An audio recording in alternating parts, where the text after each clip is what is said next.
So now how far can it go, ICT? When I have these types of runs, what I like to use the fib for, I'll take the fib, anchor it to the low, draw it up to this high, and pull up the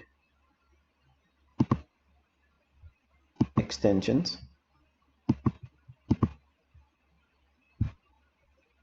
Okay, this will be first partial, assuming that you would, like if you're looking at price action, whether you back test it and it's already happened, like when you go to work and come home later on, you're watching this video, or if you were at school, or if you're waking up and you were sleeping while it's being live, you go back through the data like this and you look at the price swings like this, you measure it, 1/2 of one standard deviation or negative 0.5, that's always going to be a partial.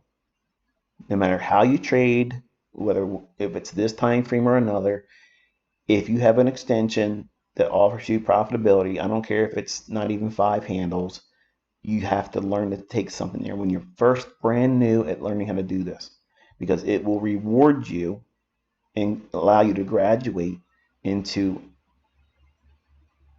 trusting yourself, trusting price action, and measuring when it doesn't reach it. How often does it not reach it versus how many times it does?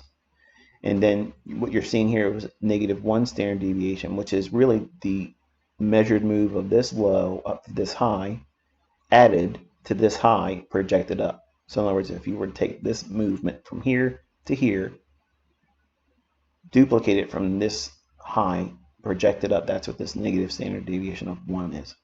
So it's a perfect measured move. I like to look at how we have traded also. So let's assume for a moment and play devil's advocate that we were long in here and we rallied up and we took partials here and we wanted to trade the daily range, not trade the session. When I'm doing my examples, I'm teaching you how to trade that particular session. So I'm moving my stop up to protect the open profits for that particular session, which is what you watched me do yesterday and you see me do in last Thursday's example. So I showed you both of those positions. Working what? The long side. Why? Because my higher time frame analysis that I've been sharing with you has been calling ES higher.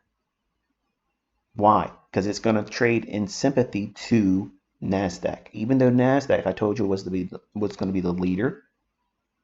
How do you manage the impulsiveness that comes in with not being in the strongest one because either you didn't know it or you did it by error? I'm teaching you how to not even concern yourself with that. So if I've already told you that NASDAQ was the leader on the upside, but I'm going to teach you with the medium of the ES, even the S&P, cynics will say, oh, well, you didn't trade in NQ, so you're not even following your model. No, I'm teaching you and those individuals that will struggle with the idea that they didn't trade NASDAQ when it was the strongest one because they didn't know or was told by me after November of this year. I won't be telling you these things. So you have to lean on your own experience and what you know. So while it can be frustrating that you're not in the faster running market, it doesn't matter because you can still find setups. So by having this outlined experience where we know that the market's likely to draw on these higher time frame premium arrays, that means it's going to go up